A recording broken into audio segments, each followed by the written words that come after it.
Welcome to Dot Social, the first podcast to explore the open social web. Each episode, host Mike McHugh talks to leaders and builders who believe that decentralization makes for a better internet. Today, Mike talks with Riley Testut and Shane Gill, founders of AltStore, the first decentralized app store. Riley and Shane are the perfect example of necessity being the mother of invention.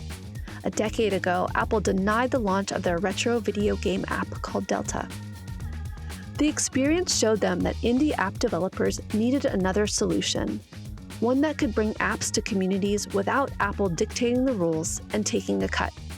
AltStore is that solution. One quick disclosure before we start.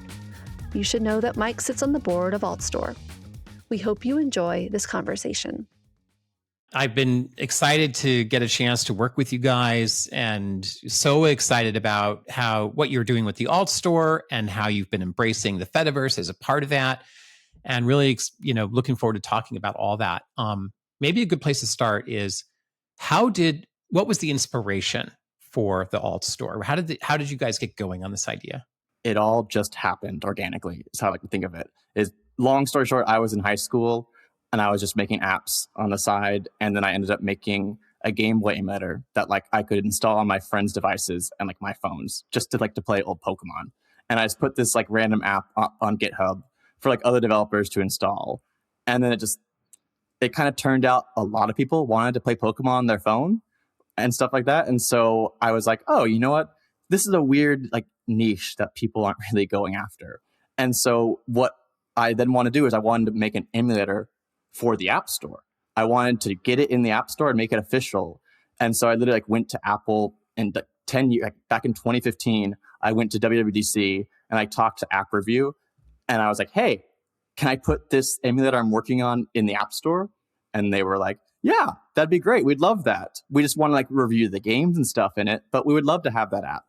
And so basically because Apple told me this, I then spent the first 2 years of my college building what became Delta. And then when I tried to submit it to Apple again, they told me, oh, no. We're not going to allow that after all. And it was just why'd you say I could? Why did I just spend 2 years building this project that you're just not going to allow?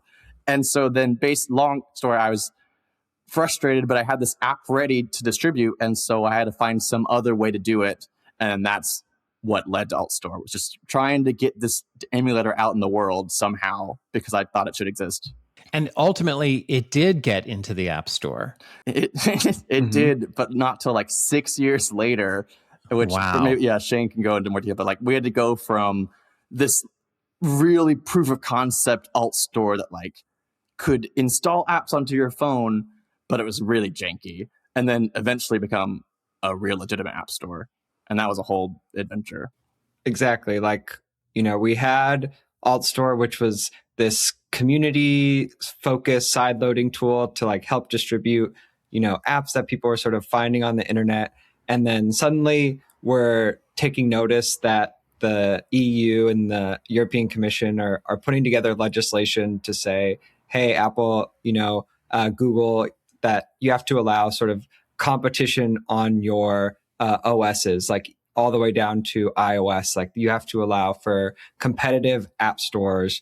Other people can compete with the app store itself. And so that being put out gave us sort of the motivation to say, hey, let's take this community project and actually turn it into a legitimate app store, competitor in a way, and just have something out there that gives people another option besides the App Store. And going through that process meant, okay, now we're going to release Delta officially on our App Store, and that's going to be a highlight for us. And Apple, saw that and saw competition happening and was like, okay, we're going to actually just allow emulators on the App Store because we can't have this other App Store saying they're allowing this really cool app and they're the only ones that have it. And the only reason we're not doing it is, for some unknown sort of reason.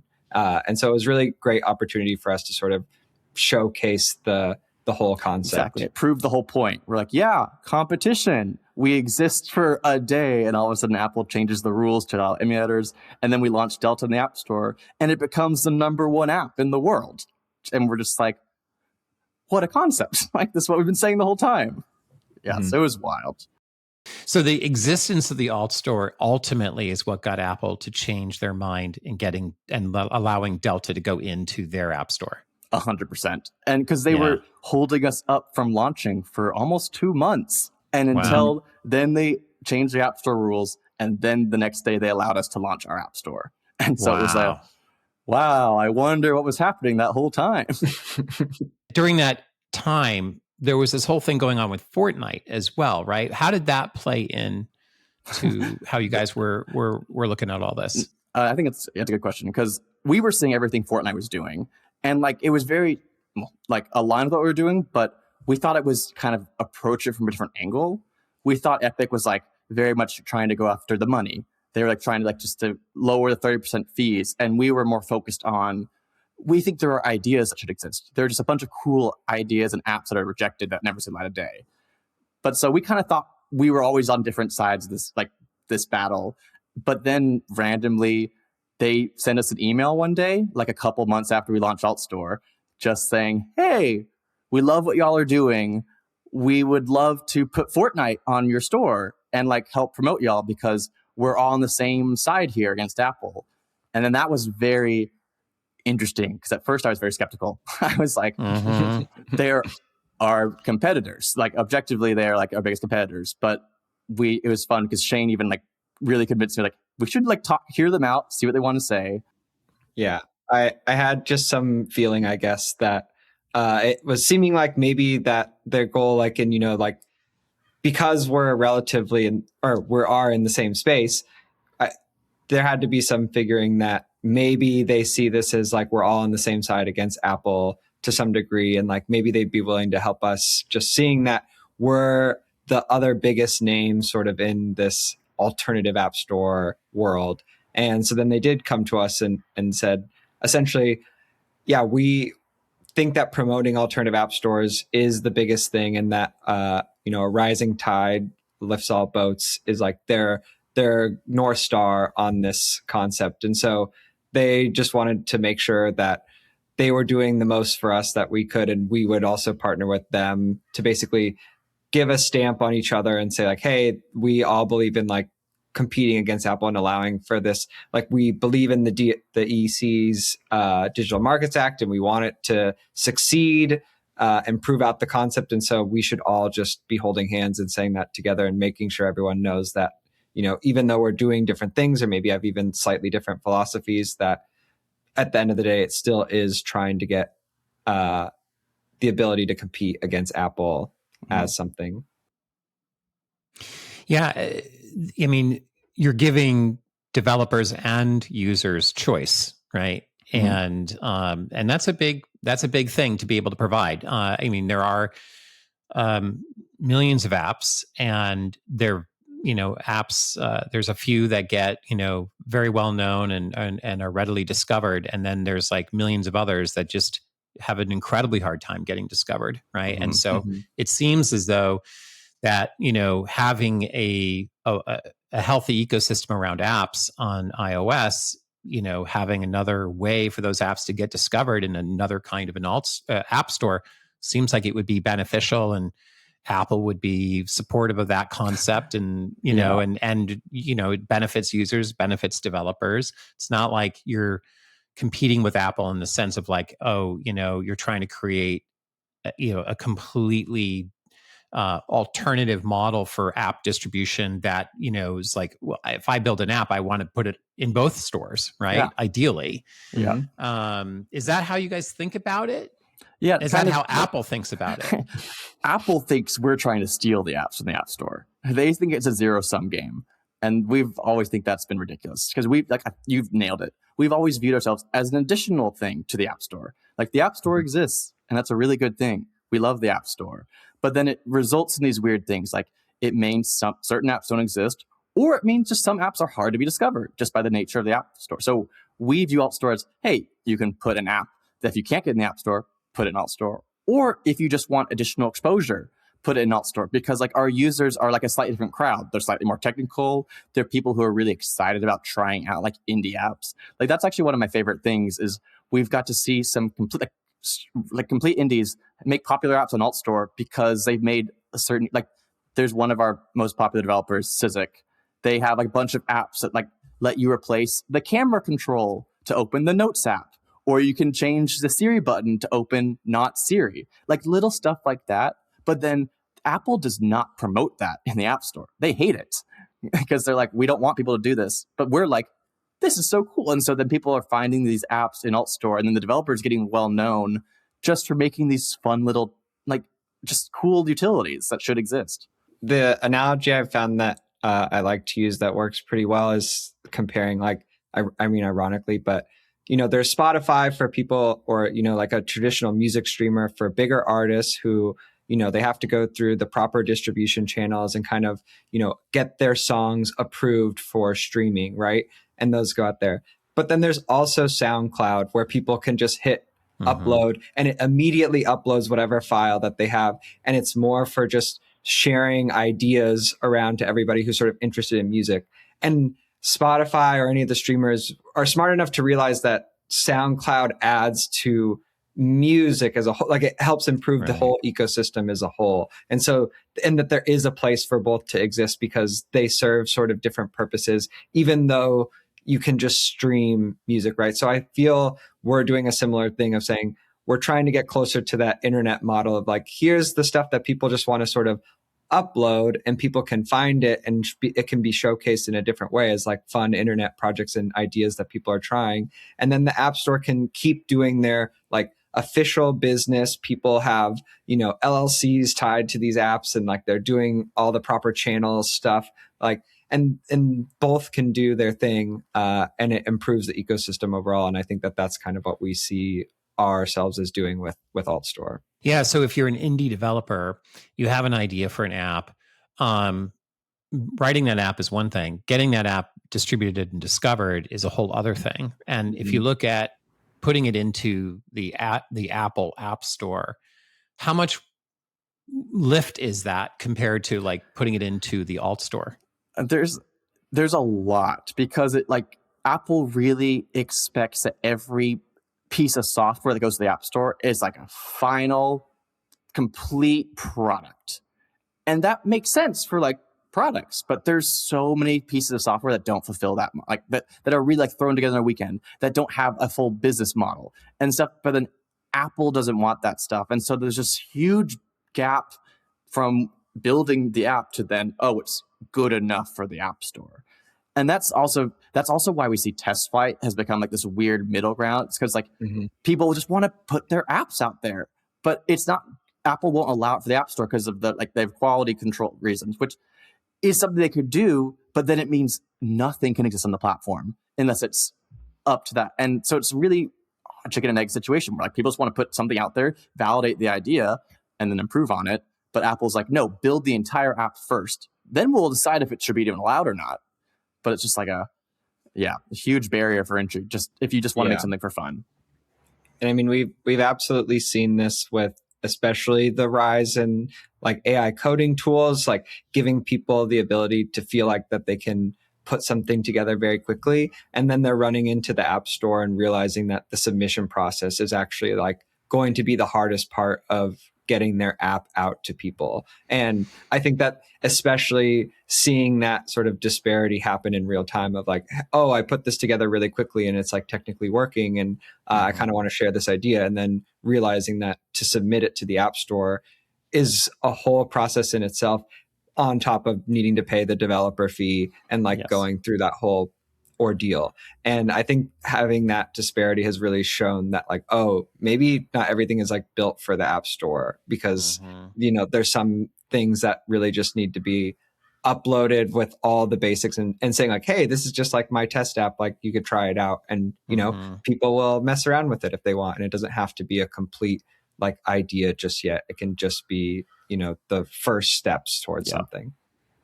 I don't think a lot of people fully appreciate this, that there's like this indie market for apps, indie developers and users who are more technically minded, who don't worry so much about side loading. They want the flexibility. They want to reprogram their buttons on their phones. And I can see why Apple wouldn't want apps in the App Store that, would confuse my mom or normal users, right? Or be like draft, based apps, and it would sort of speak badly about the Apple experience that they're trying to curate, right? Yeah. So I totally see that, and I think that, like, your experience with Delta is a great one, right? Where it's, you build this sort of really cool app. It's an emulator, and it does require a certain amount of like technical understanding on how to use it. And then it takes like years before you can actually get it in the App Store, right? And I think that, like, that you had to hit some sort of critical mass to get to the point where that could finally happen. If that never happened, it would have been, a loss for everybody who loves that app. And I think that's the thing that's so interesting to me, is this opportunity of not only giving people choice, but giving developers an on-ramp that's more approachable, right? Yes. And allows for more iteration and, fast moving, changing ideas, and giving those to users who want that, who are totally cool with that kind of like back and forth and the technical complexity. Exactly. No, that's a philosophy for sure. And we also have seen it, like, we view it as positive because then we pressure Apple to maybe change their own rules. Like, we've had like several apps now, like we launched a Windows emulator on AltStore, and then Apple changed their rules to allow Windows emulation. So now you can run Windows on your iPad from the App Store. And again, it's like, know that. And it's because it was on AltStore first. And we're like, this is competition. This is great. We love this. Like, we don't mind that Apple changes their rules in response to us, because that means the process is working. We're now allowing more and more apps to exist for everyone worldwide, even outside of the EU. So to us, it just keeps proving the point. Whenever this happens every few months, we're like, oh yeah, another app now exists for everyone worldwide because we exist in the EU and Japan. And I definitely think it's exactly that. We come from a time where I was, doing everything off of my computer, and I got so used to like downloading software on laptops and feeling like, I could do anything, right? And slowly over time, people have come accustomed to anything that the App Store allows is like all that you can do on your phone or your iPad, right? And I know that's not true because I'm still using my laptop and I still see it every day. And I'm like, guys, no, like all the things that you've been doing over here, you should be able to do everywhere. It's just controlled differently. And I think that we're trying to sort of expose that that's the case, and let developers know, like, hey, wouldn't it be great if you could just develop the iOS app you always wanted without changing iOS? Like, we don't want to change the sandboxing. We don't want to change the infrastructure, the security. We just want to exist within the realm of what the operating system allows. That's like our biggest thing, which is different from jailbreaking, which is when you really are like just tinkering with the system, which we are not advocating for. I've heard various folks, including Apple, say, well, this is the Wild West. If you could really create some serious, issues for users, security risks, porn, all sorts of, concerns here. What's your take on that? How do you guys think about the ecosystem of apps that are on the AltStore? Are they dangerous? Are they full of hate speech? Like, how do you guys approach all that? It's a good question. I think one of the things that can be frustrating, but is also a huge benefit to us, is Apple does approve every app for our store, which is the thing most people don't know. But like, Apple will notarize an app for AltStore, which means a human at Apple actually downloaded the app and checked it out for malicious and dangerous content. So that by itself is actually a very nice service for people to trust us, because it means Apple's at least signed off on a security measure on that. And so once it's past that review, the stuff that's left is like content. Like, philosophically, Apple may not want porn, or they may not want like vaping or stuff like that, or they may not want emulators. Like, just there may be different types of content. But our response to that has always been, have you used Safari on the phone? Like, right. Have you? You can access, like, spoiler alert, you can access porn Safari on. Yeah, you can very easily. And it's just like, so we view it like the open web, where I think the open web is a natural way of like, you discover it yourself. You're looking for things. Right. We don't want to curate that stuff for you. But I think this, I should mention, AltStore is decentralized, and that's very intentional to kind of settle this balance of, we want everything in AltStore by default to be 100% kosher. Everything great, like no question. So the only things in AltStore by default are our own apps, like Delta or a clipboard manager. But then it's up to you to go find apps on the web, like from a developer's website. And then you add that app to your AltStore from the web. So it means you've explicitly found an app outside of AltStore and have opted into then installing it. And then from that point on, it's in AltStore. You get updates through AltStore, but it's up to you to discover it from the web. And that's, I think, what allows us to exist, where we're like, it really is up to consumers to find stuff. And we're not like putting stuff in front of people they don't want to see. They're explicitly opting into the stuff, just like a website, just like the desktop. Right. I do think it's very much just taking the internet browser approach of, you open Chrome and it's a blank screen, but we're saying, hey, if you put in a URL, then we'll show you the app that you're looking for. And we just operate on sort of the same philosophy of, everyone has internet browsers and we've all managed, like, the world's still turning, right? So we can sort of adopt that same sort of concept and really just make a browser that is built for finding and using apps and downloading apps, right? But AltStore is just sort of like a browser, but it's a store also, because we've gone through the official channels and made it so it's still going and downloading apps. And you even still get those sort of security checks that you are afforded with iOS, that it's hard to still download like complete malware out of like thin air. Like, there's still checks to make sure that, and even on your computer, those same checks like exist to some degree. So I think that, obviously makes a tremendous amount of sense, especially in a world where there are a lot more apps that people can create now because of things like Claude Code. And, there's all of the ability now for many more people to build apps. Are you guys seeing an increase in the total number of apps that are happening because of, all of the AI, tools that are now We're available? definitely seeing a lot of interest. Like, people are asking a lot more about, like, how do I distribute apps? What's the easiest way to do that? Or how could I put an app on AltStore? And it's, and that's how we're seeing, man, they're running up right up against this one wall, which is like, they build it in a day and it'll take them weeks to figure out how to submit it to the App Store. And it's just like absurd. We're like, come on, this can't be the hardest part of the process. Coding should be the hardest part. Right. So and so that's been happening. So we are wanting to do what we can to make the process easier for those developers. And so, like, that's constantly something we're trying to discuss in the background. Like, how can we really make it just as simple as possible? Like, to distribute, like with AltStore, like using an agent, like having MCP, stuff like that. We could do a bunch of basic stuff just to make it completely automatable for these developers, which is what they want, instead of having to go through the whole Apple thing. In a world where creating an app is a much more approachable idea, getting, as an indie developer, getting that app distributed and discovered, is going to be increasingly important. I think it's really interesting, the timing of all this as it relates to what's happening on the vibe coding front. I've talked to now a bunch of different people in Silicon Valley here in Palo Alto who, there's one mom at our daughter's basketball game, and she's decided that she's going to build this really cool app to make it much easier for people who are filling out all the school paperwork that you have to do with your kids. It's incredibly annoying. Just make it fundamentally easier and better. And and she can actually vibe code this thing. She's actually doing it. This was an impossible idea before. But the very next thing is like, okay, well, now how do you get it distributed? How do you get it discovered? Yeah, exactly. But no, exactly. It is so cool though for those types of instances. Like, yes, it's great that we can just make these one-off ideas that couldn't have existed before. And like, I love that so much.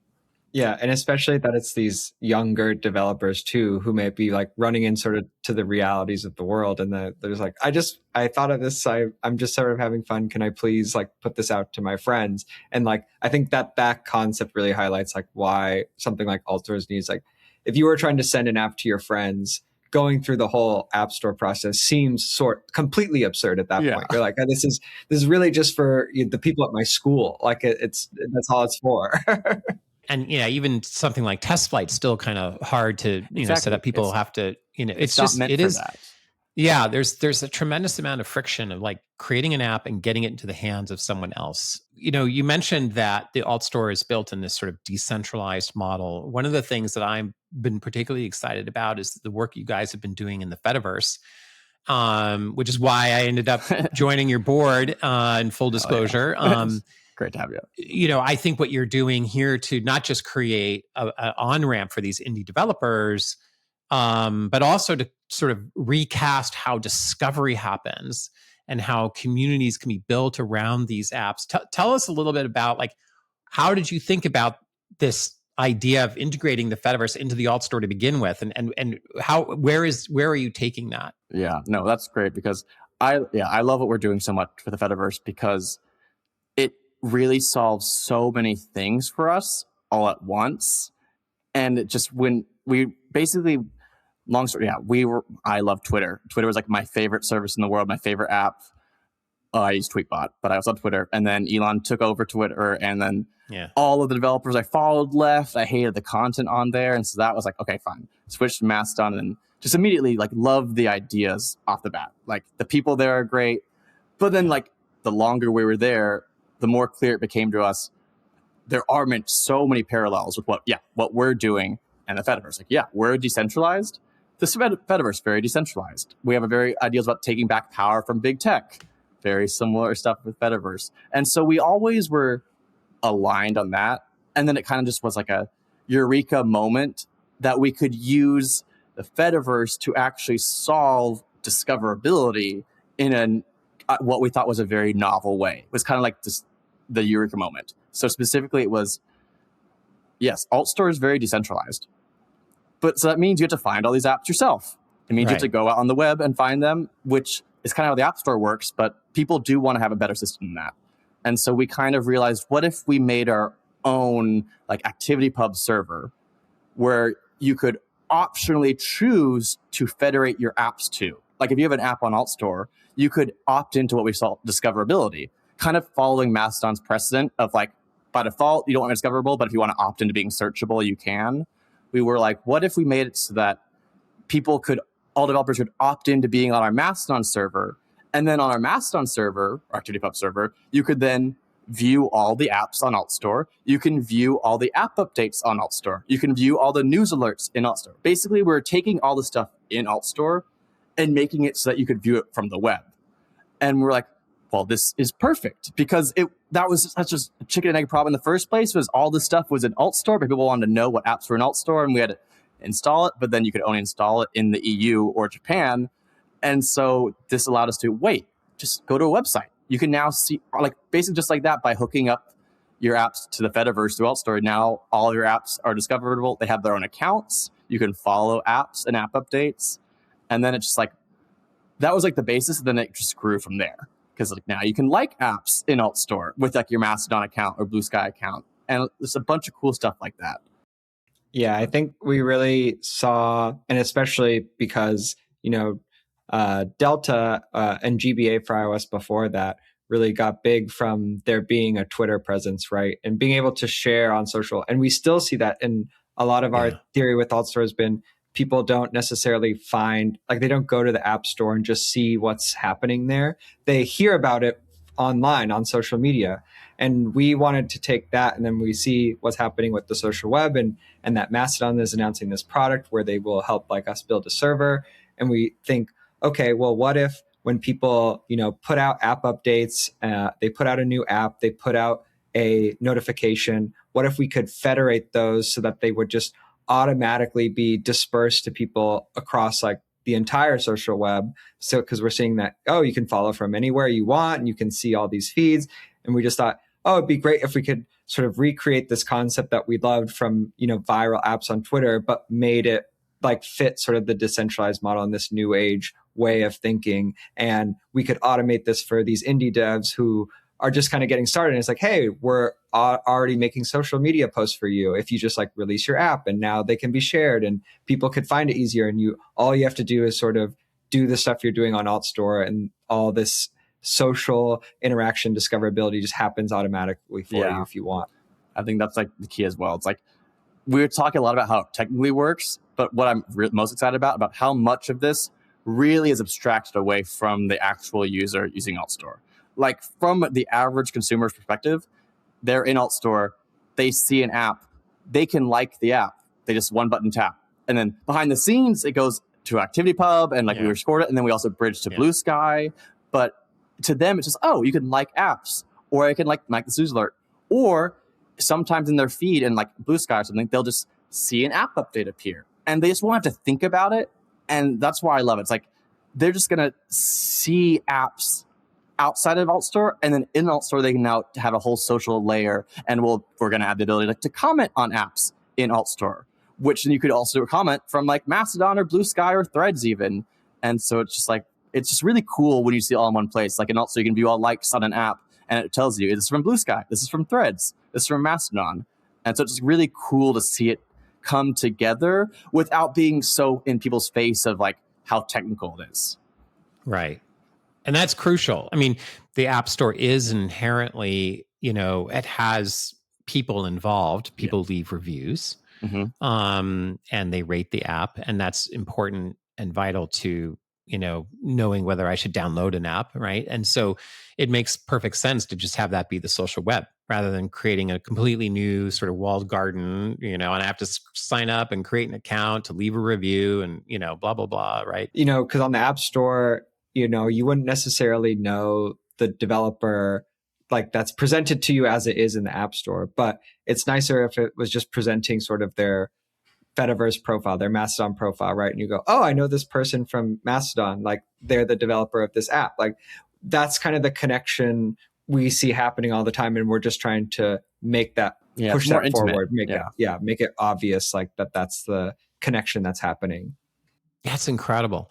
Yeah, I mean, I think that is truly visionary. I mean, the concept of taking what is a normal expected behavior, being able to leave a review for an app, rate an app, and have that being actually decentralized, where people can much more readily do that, and where those, if I review an app, right, and someone's following me, they're now going to discover that app exists, right?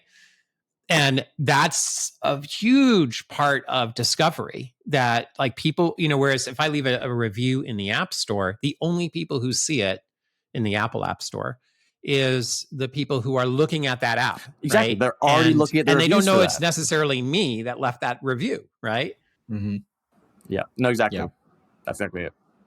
And that's the thing I think is really going to be exciting to see how this plays out, because I think this is part of a broader movement. People-powered discovery, right? Mm-hmm. Algorithmic discovery has its merits, but it also has its downsides. But people-powered discovery, where, if someone that we know and respect leaves an app review, a positive app review about an app, I may well then discover that app and now start to use it because that other person effectively endorsed it. And that's fundamentally better than like relying on me to go to an app store in the first place, searching around and seeing what's featured or what's in the top of the charts or whatever. Instead, it's like, hey, Mike Masnick left this amazing review for this really cool app. I want to go download that app now, right? And that I think is going to play out not just for apps, but for all sorts of different things, as an alternative to discovery on the web, where, it's been driven so much by Google and SEO. Now, increasingly, it's going to be discovered more or driven by people who are endorsing and recommending content and apps and other kinds of things, out there on the web. Yeah, no, I fully agree. Exactly. We're meeting people where they are, it feels like, just going directly to them. Yeah, very much like seeing the people who are fans of, iOS indie dev apps or and the like, right? And now they're just being able to natively repost or comment on things, and you could just keep following your favorite people, but they'll be now natively doing things with these apps that are on AltStore and giving that human recommendation that everyone's already sort of looking out for and really connecting with on a greater scale. Yeah, and it seems like it's the beginning of the potential of having like communities built around an app or a collection of apps, right? Mm-hmm. Like, do you guys see that happening at all? We're just like a little tiny bit, like some apps we've had have like built up their own little niche audience. Like Sizik, like this is a Japanese developer, and so they keep making a bunch of apps that like are possible only in Japan. But so now people are like following them because they're the one making these cool little like niche apps, and so that's fun to see. or we had an app that allowed you to enable JIT on your like just-in-time compilation on your phone for certain apps, and then that had a whole like subgroup of people who were super pumped about that. And so it's kind of cool to like to see like these little tiny communities arise around like one off. Or I should show, I have modified my phone with an app from AltStore. I love it so much, but it's like it's just Mario, and you could just do jumping like, and it's hilarious. But it's like something you could do on an AltStore app, and it's like this stuff's just so fun. There's been a little bit of transition. It seems like, I would say, in the past few months, we've seen more people kind of advocate on like the social web to be telling other people to be putting their apps on AltStore and like sharing why I think that's cool. And that's been something that's kind of arisen like recently. In addition to, there's been Discords like forever. Like Discords is still probably like the most popular way of doing it. Like whenever, especially like a like nerdy technical app gets popular, I would say there's a Discord for that. But now I think we're starting to see more discoverability happen like on the social web directly, where people will just post, I built this app. And then someone literally replies and like tags AltStore. Like, have you considered putting it on AltStore? And then they'll start talking about like, oh, that's a cool idea. And that's a more recent trend. And then, but people will then talk about it. And then people are building a community of like just wanting to be on like an open source app store, which aligns a lot with open social web and stuff like that. Yeah. And I could see a scenario where you would have communities not formed just around a single app, but around a collection or a type of app, right? Like, for example, an emulator community, right? People are just totally into emulators. And of course, they would talk about Delta. They talk about all sorts of other, emulating kinds of apps. And that's a natural thing to form on something like the social web. Yeah. And that also ties in with another big thing I think we do with AltStore is we focus like a lot on that direct to developer relationship. And that's why we promote Patreon so much in AltStore. We have our direct Patreon integration, and it means that you can support a developer directly.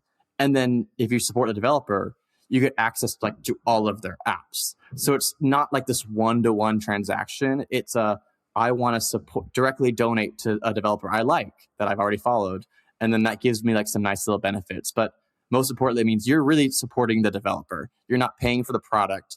And that really, people really like in doing it. That's how we make all of our income. It's like from Patreon. People donate to us and they have just love what we're doing and want access like to beta features. And we just think it's such a really cool system for this like direct relationship that the App Store doesn't allow. You can't do donations for testified apps. You can't, there's no way to monetize it. What we're monetizing are betas. Users' relationship is always just with the app itself or any one app. And we've managed just sort of organically with our Patreon and saying like, okay, it's Riley and Shane's Patreon. Here's all the apps they build, and starts to form this, here's this developer I like, and they make all of these different kinds of apps, or they make this kind of category of app. Or maybe even I find a curator, like I find an indie curator who puts together a bunch of apps that I like, some sort of recommendation person, right? And it could take on all these forms where you're forming these communities around a person or their thoughts about things, like, and less so about just a very one-to-one, like, okay, this is a weather app I like, and I don't know anything beyond that. I like this weather app, right? But now it can be actually expanded upon from that and be like, oh, well, this weather app team also makes a calculator and a bunch of other utilities that people really like. Yeah, that's a big deal too. This concept of, I mean, at the Apple App Store, there's a whole editorial team, and people are specifically responsible for different kinds of the different types of apps and different sections of the App Store. And there's a whole effort used to sort of like curate and promote these different apps in these different categories. And I think that's one of the things that's really interesting about thinking about the AltStore, in that it's anyone can be an app curator. Anyone can like take the different apps that are in the AltStore and combine them. It's like, here's all the best fitness apps, right? And here and you can have a whole community built around just fitness apps and the concept of fitness and like using these apps, and that's super, super cool. No, that's actually something we want to lean into even more in the future, because like previous side, this new update to AltStore we're releasing soon, we're adding what we're calling source collections, where it's like we've now made like a listing of sources or like apps from developers for our own curation. But we've been talking about allowing people to add curated lists from other people, so that you could just like, similar to Blue Sky's like starter packs, like just have people self-curate a bunch of stuff, because there's so much out there and people are constantly like wanting to find this stuff. And so I think it's a great thing we could improve even more by having people have directly in AltStore their own curation algorithms or stuff like that. How are you thinking about Patreon longer term as part of the AltStore? Like, is this the way that you do in-app payments? Is it via Patreon? Is that how to think about it? It's one of the ways we would do in-app payments, and currently we promote it, or we say it's like the preferred way.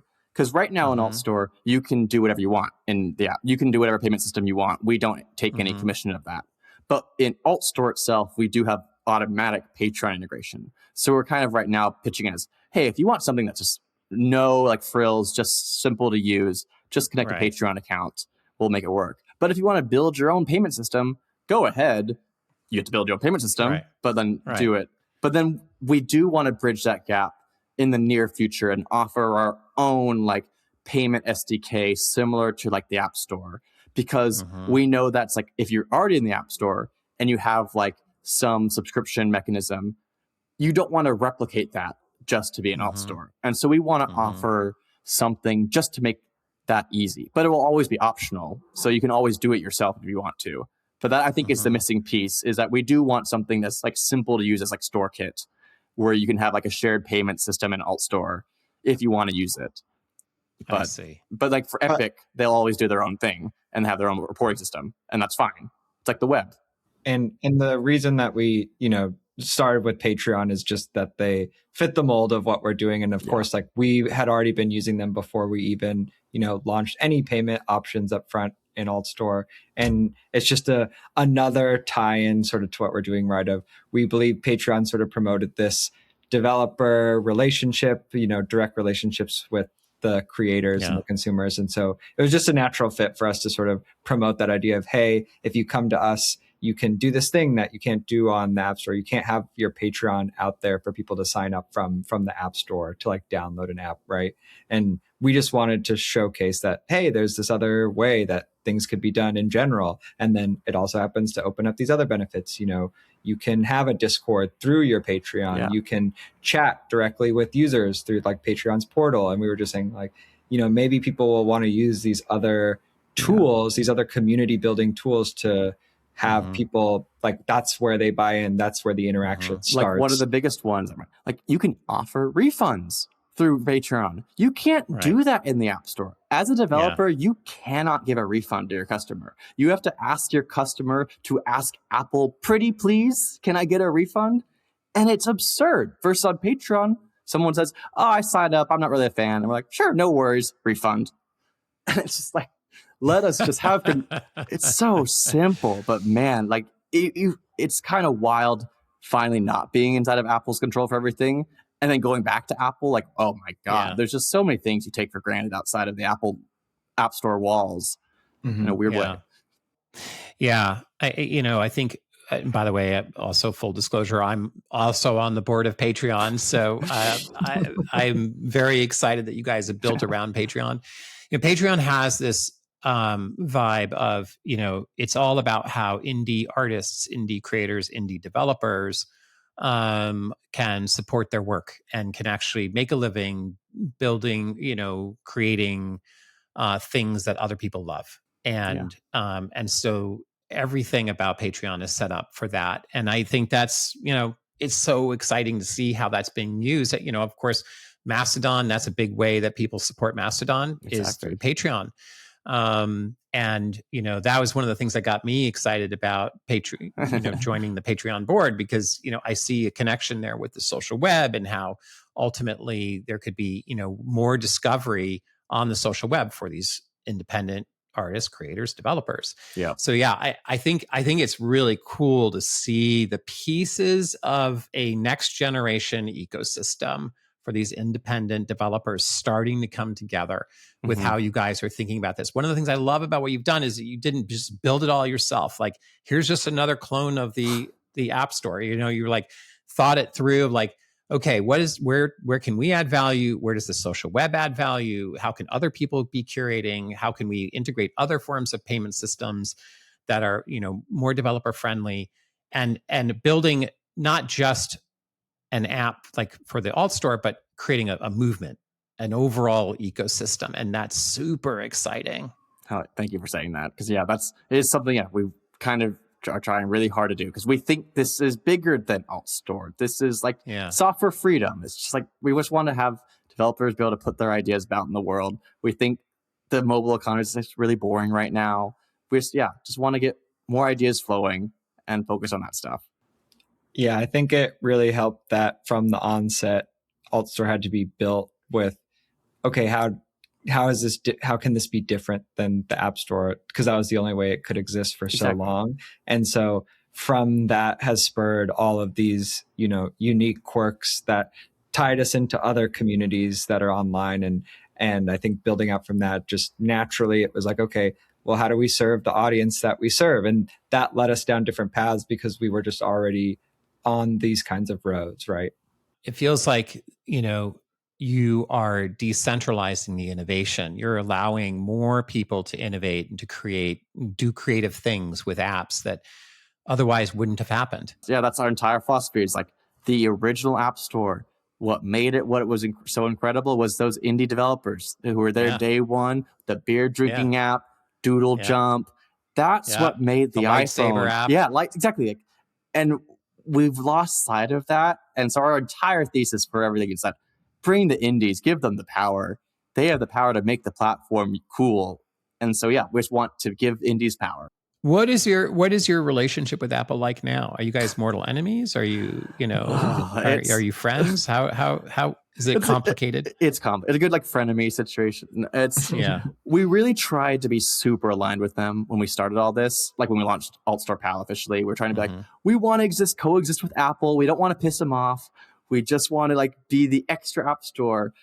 But they would just not give us anything. They would not budge. They would be just as stonewalling to us as they would be to Epic. And so we kind of had to learn for ourselves, Apple's taking advantage of our kindness. We can't just be kind to them. And so it became more of now we reach out to them when there's an issue. They will help us if there's a bug on something. But if there's anything beyond, they reject apps for our store still, or they'll hold up apps for our store, and we kind of just don't have a lot of recourse with that. And I don't know. So it's just a frustrating back and forth, and it's a weird dynamic. Yeah, I think it's it's compliance relationship, right? They are forced by the law to have a relationship with us. It can't be such that our app store doesn't work at all, right? Because that would be illegal. It has to be something where we're able to operate our business. And so, but they are still the owners of iOS. So that's sort of the relationship that we have. And otherwise, they still need to point at us as, they do a lot of finger pointing of, alternative app stores, they're not great. They're just going to create security concerns and allow all sorts of strange content. And they'll just try to point at us. And that means we're forced to sort of point out hypocrisies, right? And take digs and be like, hey, there's other things that are not great with the App Store too. It's not just this, everyone's doing their best here. And we're not evil. We want to get out an emulator, to people. I will say at least our contacts at Apple are very great. And I'm thankful for them. They do what they can to help us out. But sometimes when we reach out to them, we are aware of, okay, can you help us here? Or nothing. But the people we talk to at least are helpful. But just the higher ups are definitely not a fan of us. It's sort of like you guys are pushing them out of their comfort zone a little bit. Pushing them to go back to their roots in some ways, right? Exactly. That's the whole idea. We love Apple. We're huge Apple fans. We want them to do what they should be doing.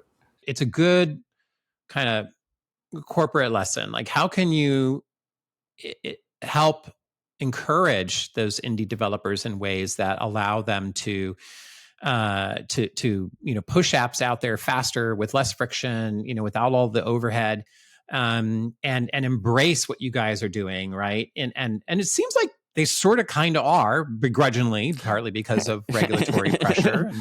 We still view ourselves as we think we help Apple. Apple doesn't want all the apps in the App Store. We will take those apps. like we will Apple, we want you to have your curation. Like, I get it. Have a curated app store. It's just allow the non-apps that you don't want somewhere else. And we just think that is a good compromise. And so hopefully Apple realizes that, because I think it's what they want. They don't like having to put apps on the App Store that they don't want, but like that are too strategic for this them is like not a to proving have. ground. For with an audience that sort of wants to be in a proving ground, right?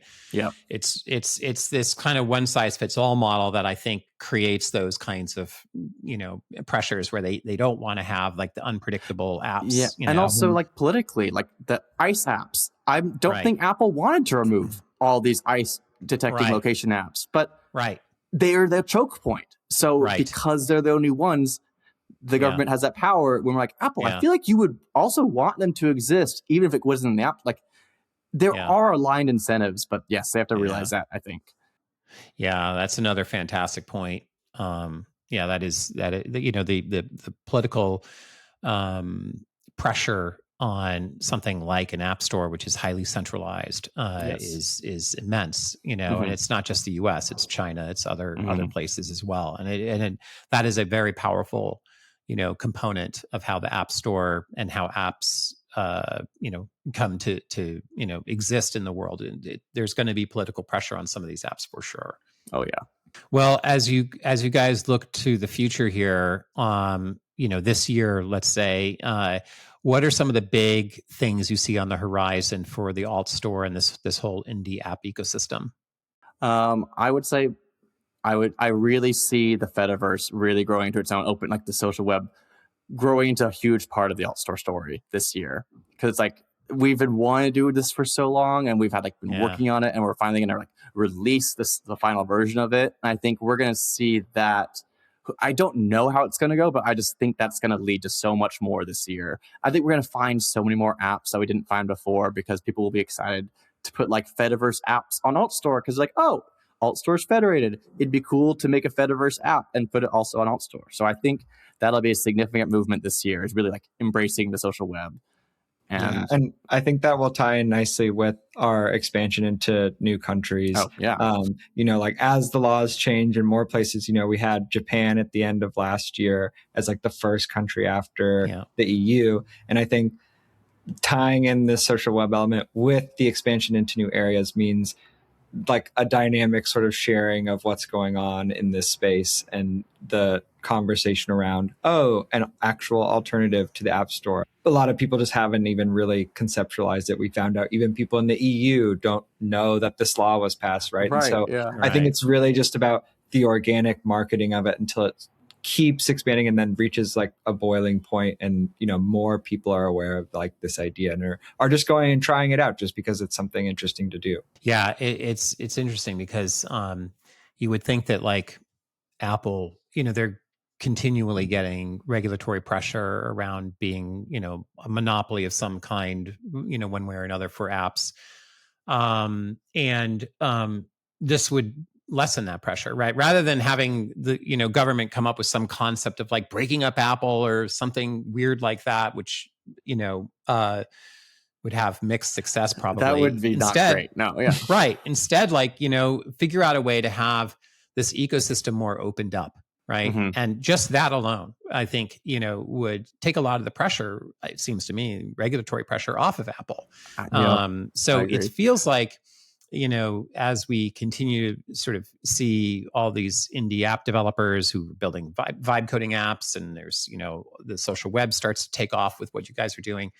I can see a world where just as, Delta ultimately was brought onto the App Store, it'll be wow, actually this kind of makes some sense. We'll tweak it here or there. And I can see it happening. So if you're listening to Dot Social and you don't know, you're not in Europe, how should people experience the AltStore? Where can they go?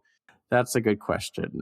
So if you're not in the official regions that AltStore's in, we do have the original version of AltStore called AltStore Classic still available. And if you want to try it out, you can get a sense of what AltStore is. However, to install it, you need to install a program on your computer, and then you need to use your computer to install AltStore onto your phone, and then you need to do that every 7 days. So it's a lot, but if you wanted like just to see the concept of having a store on your phone, that is something that you can do. Or I would say, if that's probably a lot, you can just check out our Explore page, explore.alt.store, and then you can see all of the apps and app updates that are just in AltStore. And then you can get a sense of the content inside of that. So that's on the web. Just go there and you can see all the different apps that people are making. And you may not be able to download them readily, but you can at least see the ecosystem that's starting to form here. Exactly. And it's cool. Like you can follow it from your Mastodon client of choice or on Blue Sky. Like we bridge to Blue Sky too, which is so cool to me. Like I'll just be on my timeline and then I'll see like an app update come out from an app I care about. I'm like, oh, so I'll like it in Mastodon or in Ivory. And so, that's cool to see that. I love that. And shout out to you guys for like donating additional capital to Mastodon, to a new social, who makes the bridge that, other folks. I mean, I think it was so great that you did that. It's I think demonstrates what I hope other app developers who are benefiting from the social web can do. Share the wealth, share, help support these, because these are all indie developers too, that are building these things. So I love that you guys led by example there. Hell yeah. Thanks. I appreciate that. But that's what we're trying to do. Just show that all this is possible. And it's awesome. Yeah, we come from the very open source ecosystem, and we're aware that we're built on the backs of like a lot of other developers who made lots of other code and spots, especially, Delta being something that's a multi-emulator that's working with lots of other emulators that are online. And it's that community that gets formed, and you're just realizing that you want to support the whole community because everyone doing well and everyone sharing in the success means that, we'll all keep moving forward.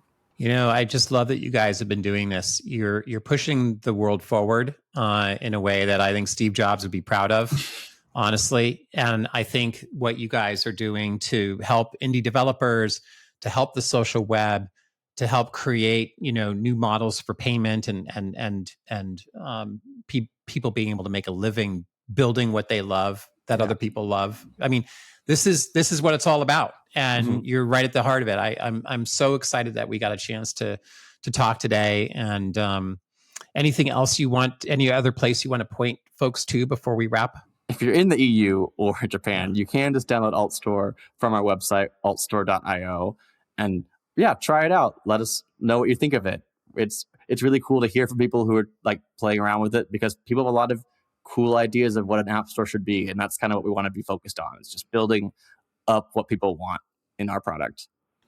Yeah. And otherwise, you can always go find us on, there's Reddits. We have our socials where we're just talking about news that's going on with us. So if you want to just kind of stay in tune with the latest, we're going along with all the new laws and anything that gets passed and sort of promoting what we're doing there. So if you want to just like follow any of that, that's where we're posting.